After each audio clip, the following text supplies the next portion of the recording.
My Asian mom once told me Leonardo DiCaprio was too old to be handsome. And Taylor Swift, yeah, apparently she got fat. Bro, what are you talking about, man? Which is hilarious because this is the same man who made the Titanic sink in more ways than one.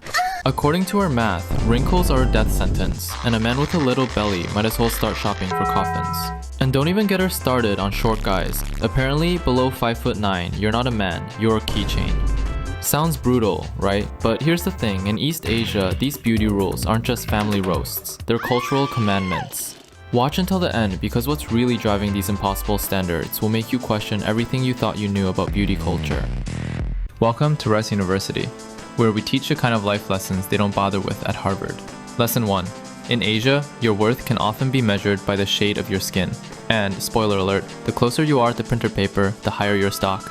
Now, growing up, I thought sunscreen was just a way to avoid turning into a lobster at the beach. Walk through Seoul or Tokyo in summer and you'll see parasols, arm sleeves, and hats that could double as medieval armor. The message? Pale skin equals privilege. Historically, farmers working in the sun were darker, while the rich stayed inside. Paleness became shorthand for wealth and refinement. That old idea still lingers. Whiter skin is cleaner, better, and more professional. Entire industries thrive on this belief. Whitening creams, lightening serums, even foundation shades labeled with names like pure ivory.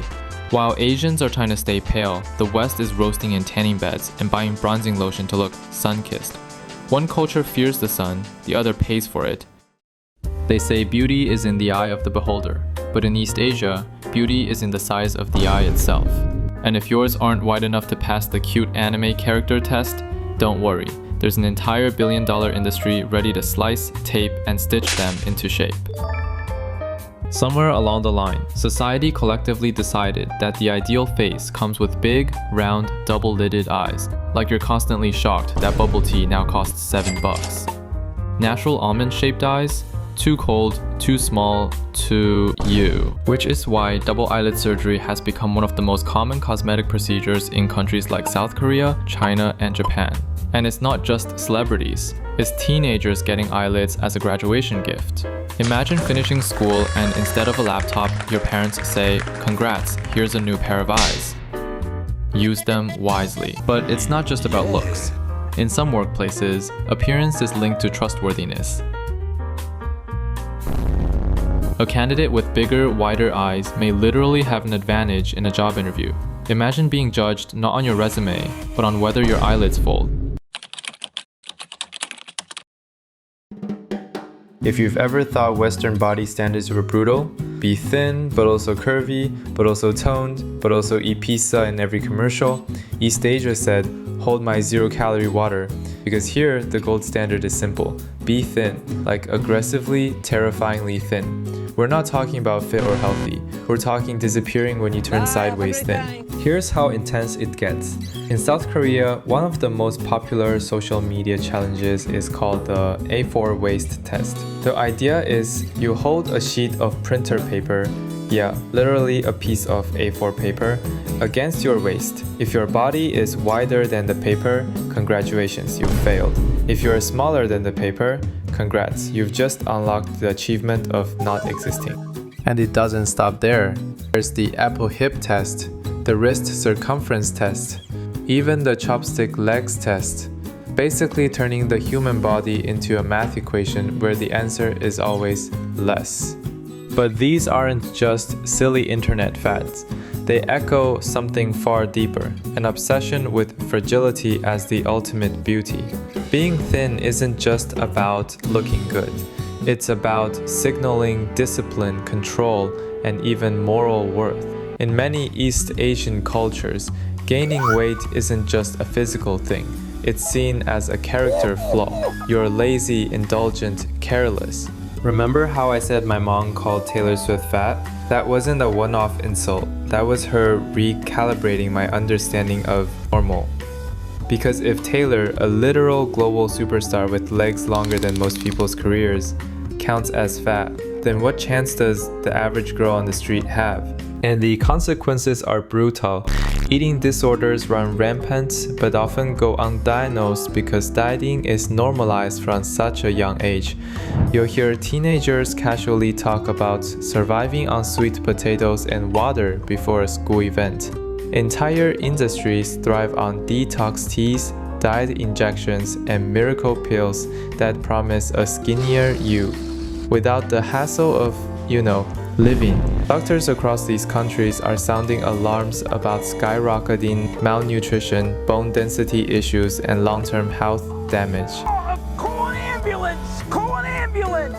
But not for me! But society shocks because looking thin today is valued more than being alive tomorrow. Let's not forget men in this equation. In the West, the male ideal is ripped and muscular. Think Marvel superhero. In East Asia, it's softer, lean, delicate, almost boyish. The flower boy aesthetic. Too much muscle and you look intimidating. Not enough and you look weak. Basically, if you're a guy, you have to thread the needle of looking like a human K-pop star. Gracefully masculine yet delicate, somehow both refined and youthful at once. So yeah, when we talk about body image here, it's not just about waistlines. It's about survival in a system where every bite of food feels like a moral decision, where being yourself is considered, selfish. Because at the end of the day, the message is clear. The smaller you are, the bigger your worth. In East Asia, your worth isn't just measured by your waistline, it's also judged by your melanin count. Rule of thumb, the paler, the better. It's not just about looking good, it's about what pale skin represents. Historically, if you had light skin, it meant you weren't out in the fields doing manual labor. You were above it. You were privileged enough to stay indoors, shielded from the sun, fanning yourself while peasants literally burned. Fast forward to today, and the association hasn't gone away. It's just been commercialized into $1 billion skin whitening industry. Walk into any pharmacy in Seoul, Tokyo, or Bangkok and you'll see it. Row after row of creams, serums, and face masks all promising the same thing, a brighter, whiter you. They don't even bother being subtle about it. Labels literally say whitening essence or snow white cream. Imagine if a US brand dropped a Become Casper lotion. Lawsuits would fly before the shelves were stocked. But here, totally normal. And let's not pretend this is just some quirky cultural preference. The consequences run deep. Women with darker complexions face discrimination in jobs, dating, even friendships. Employers will flat out admit they prefer bright-skinned candidates because it looks more professional. Translation: we'd rather hire someone who looks like they've never seen the sun. This obsession creates some of the most absurd daily rituals. Girls wearing arm sleeves in summer heat waves just to avoid getting darker. Kids slathered in SPF 100 before walking to school. And don't even get me started on the parasols. Entire sidewalks look like a Victorian cosplay convention. The K-pop idols worship for their glass skin.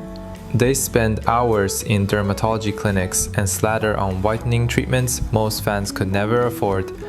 The influencers promoting natural radiance, they're sitting under ring lights and filters so intense they could blind satellites. Your mom says Taylor Swift is fat, she'll also probably say Beyoncé looks too dark. Because in this system, it's not enough to be thin. You also have to glow like a ghost to qualify as beautiful.